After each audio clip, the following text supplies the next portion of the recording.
Bonjour à tous, aujourd'hui, vidéo à destination des élèves de seconde. On va résoudre des inéquations, et vous voyez le titre, à l'aide des tableaux de signes.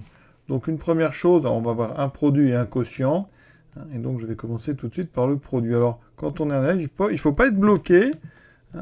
Donc ici, qu'est-ce qu'il faut se dire quand on arrive devant une inéquation comme ça? Alors la première chose qu'on peut avoir envie de faire quand on est un élève, c'est de développer. Vous pouvez faire 4x2 moins 28x strictement négatif. Le problème, c'est qu'il y a du x2, il y a du x, vous n'arriverez pas à résoudre. Ça n'est pas une équation du premier degré, c'est une inéquation du second degré. Donc, pour résoudre une inéquation du second degré, il faut factoriser. Ceci, vous voyez, c'est une forme développée. Vous avez enlevé les parenthèses.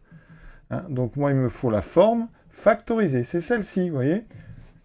Vous avez à gauche 4x, c'est un premier facteur, multiplié par x moins 7, c'est un deuxième facteur. Ça, c'est donc une forme factorisée. On a donc devant nous un produit. Et pour résoudre une équation, quand on a un produit d'un côté et de l'autre côté on a 0, on fait un tableau de signes. Donc là, l'élève doit prendre l'initiative de faire un tableau de signes sans que ça soit forcément demandé. D'accord? C'est implicite. Quand on a une inéquation avec une factorisation comme ça, eh bien on fait un tableau de signes. Après, quand on sait faire, c'est très simple. On met donc déjà, on prend un peu de largeur quand même. Il faut penser qu'il y aura peut-être plusieurs colonnes. Au maximum, quand vous avez comme ça des expressions affines, donc avec des x, des expressions donc de la forme ax plus b, chaque parenthèse va vous amener une colonne, enfin un nombre en haut. Alors ça peut des fois être deux fois le même, on fait attention. Donc là, on a 4x et on a x moins 7. Et on aura une ligne bilan qui sera donc là le produit des deux. Donc on réécrit 4x, x moins 7. On commence par 4x. Alors là, je dis attention, danger. Danger pour les élèves parce que je vois énormément d'erreurs sur ce genre de choses. 4x, c'est une expression affine. Alors les expressions affines, c'est souvent x plus b. Donc les élèves, quand il y a plus 7, plus 8, moins 8, etc., ça ne les gêne pas. Par contre, ici, vous n'avez pas le b. Vous êtes en fait uniquement dans du ax. Et donc quand on est du ax, on est toujours sur du affine, mais attention, on est dans un cas particulier, affine linéaire. Donc rappelez-vous, quand on trace la courbe d'une fonction linéaire, eh bien c'est une courbe qui passe par l'origine, ça dépend du signe de A. Si A est positif, c'est une courbe comme ceci, si A est négatif, c'est une courbe comme ceci. Donc, ici j'ai 4x, d'accord? Le but du jeu, c'est de trouver quand est-ce que 4x déjà est égal à 0. Alors beaucoup d'élèves vont mettre moins 4, 1 sur 4, attention, 4x égale 0, ça veut dire qu'on a, donc, première chose, soit vous considérez que c'est un produit qui vaut 0, vous savez, l'un des deux forcément est nul. Comme 4 n'est pas égal à 0, eh bien quand 4x égale 0, vous pouvez tout de suite écrire x égale 0.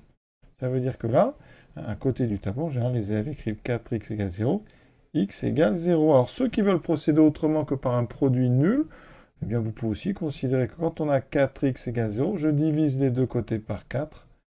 Et donc ça veut dire qu'à gauche, on aura 4 sur 4 qui vaut 1, il me restera x. Et 0 sur 4, attention, ça fait 0. Donc vous voyez, c'est une autre façon de voir les choses. Dans tous les cas, 4x égale 0, ça donne, c'est équivalent, on peut dire ceci, à x égale 0. Maintenant, donc la deuxième x-7, alors x-7 pose beaucoup moins de problèmes, pourtant c'est un petit peu plus compliqué finalement. Mais pour résoudre x-7 égale 0, tout le monde a compris, on ajoute 7 des deux côtés. Certains disent on change le 7 de moins 7 de côté.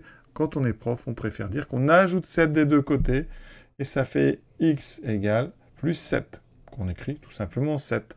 D'accord? Et donc ça et ça, c'est équivalent. On pourrait mettre, si on voulait, le petit signe d'équivalence. En seconde, en général, on laisse ça un petit peu sous silence. Voilà, pour l'instant. Donc, les valeurs x égale 0, x égale 7, il va falloir les mettre dans la ligne. Donc on les met dans l'ordre. Le 0 est plus petit, le 7 est plus grand. Maintenant, on trace des colonnes. Alors, on n'est pas toujours obligé de tracer des colonnes. Parfois, vous pouvez faire ceci. Par contre, ce qu'il faut mettre, il faut que tous qu'on soit d'accord, il faut mettre les 0. 4x vaut 0 quand x égale 0. Donc, sous le 0, je vais mettre un 0. x moins 7 vaut 0 quand x égale 7. Sous le 7, ici, je vais mettre un 0. Et on va mettre des signes. Alors là, il y a une autre règle. La règle, donc ici, 4x. Devant le x, il y a un 4 qui est un nombre positif, c'est-à-dire plus 4. Plus 4, c'est la pente. Donc quand on met les signes, on regarde ici à gauche ce qu'il y a devant le x. Là, j'ai un nombre positif. Donc ça veut dire que vous avez une fonction affine croissante. Donc après le 0, ça va continuer de monter. Donc là, on met des plus. Et ici, moins 0, plus. On pourrait dire qu'on met le signe qu'il y a devant x après le 0. Ici, vous voyez, devant x, il n'y a rien, mais c'est un invisible, plus 1, ce qu'on appelle un implicite. Donc après 0, il y a aussi un 0. Ou un plus. On pourrait dire aussi que la fonction l'expression x-7, elle est croissante. Donc là, on a moins, plus. Pour ceux qui ont un petit peu de mal, ici, sous le 7, alors des fois on fait des colonnes, on pourrait indiquer ici qu'en 7, la première expression, elle est positive. 4 fois 7, 28. Et sous le 0 ici, vous voyez, entre les deux, il y a un petit vide, on pourrait mettre un petit moins. Alors on ne le fait pas, pourquoi? Parce que souvent sur les cahiers, eh bien, on a plutôt tendance ici à tracer des colonnes. D'accord? Pour bien séparer les zones différentes des valeurs de x. Donc sur la première zone, de moins l'infini à 0, on a un produit de nombre négatif par un nombre négatif, on aura un produit qui est positif. Au niveau du 0, 4x vaut 0. Quand vous faites le produit 0 fois quelque chose ici de négatif, vous aurez un nombre nul. Et pareil en 7. En 7, c'est le deuxième facteur qui vaut 0, donc en dessous, ça fera 0. Vous avez fait un produit en haut d'un nombre positif par un nombre nul. Au milieu, entre 0 et 7, plus fois moins, moins. Après 7, plus fois plus. Voilà. Vous avez fait votre tableau de signes. Maintenant, il va falloir l'utiliser pour répondre à la question. Et la question, eh bien, elle est ici. Hein? Donc, on pourrait dire, on veut 4x fois x moins 7 strictement négatif.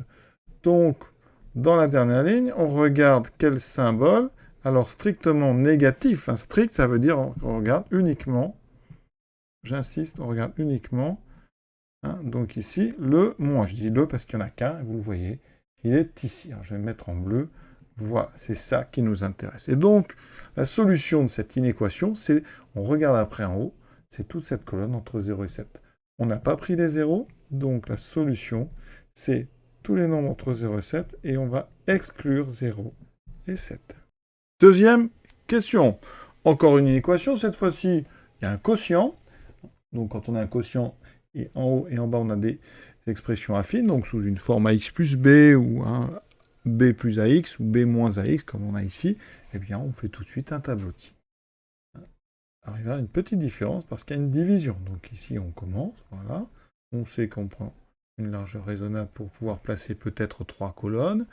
Donc je vais mettre en haut, en deuxième, le signe de 4 moins x, puis le signe de x plus 17, et ensuite, attention, le signe du quotient.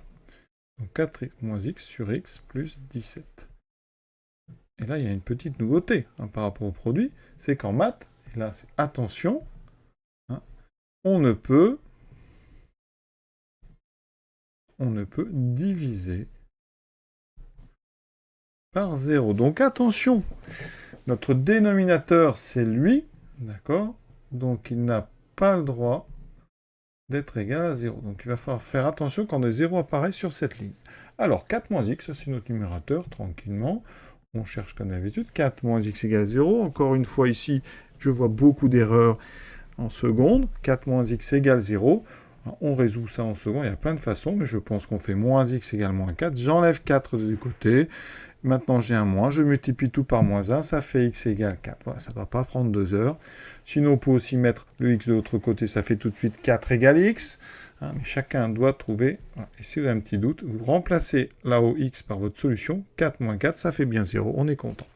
Ensuite, on résout x plus 17 égale 0. Là, c'est simple. J'enlève 17 des deux côtés. X égale moins 17. Celle-ci pose moins de problèmes aux élèves. Donc maintenant, j'indique les deux nombres ici. Donc j'ai moins 17 et 4. Le plus petit des deux, c'est moins 17. Il est négatif. Maintenant, je trace mes colonnes. On indique les 0. 4 moins x, on a dit que ça s'annulait en 4. Donc ici, je mets un 0. X plus 17, ça s'annule en moins 17. Maintenant, on va mettre les signes. La règle est simple, je l'ai dit tout à l'heure.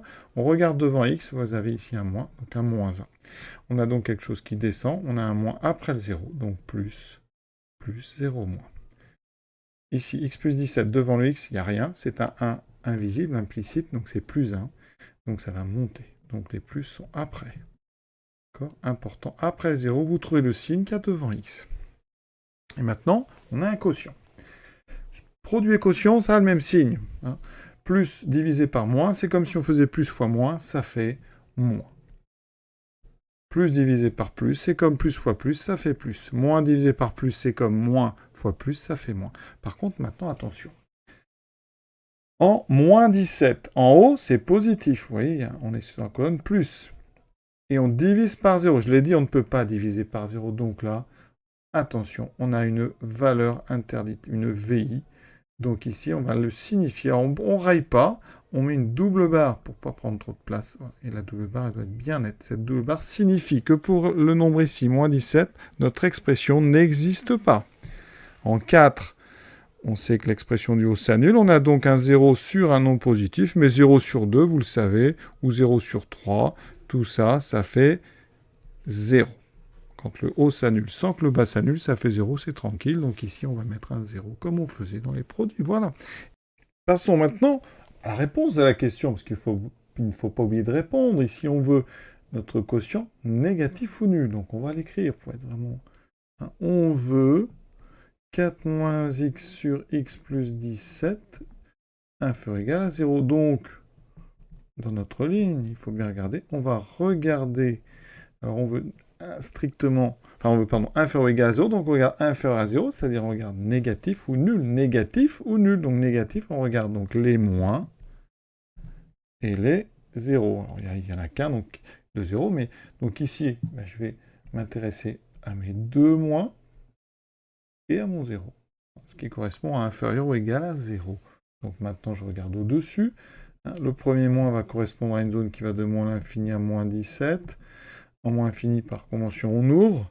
Et en moins 17, attention, moins 17 est une valeur interdite. Et là, ça veut dire qu'ici, il va falloir le dire. Et moins 17 ne peut pas être solution. C'est une valeur interdite. Pour moins 17, ça n'existe même pas, cette expression. Donc on ouvre.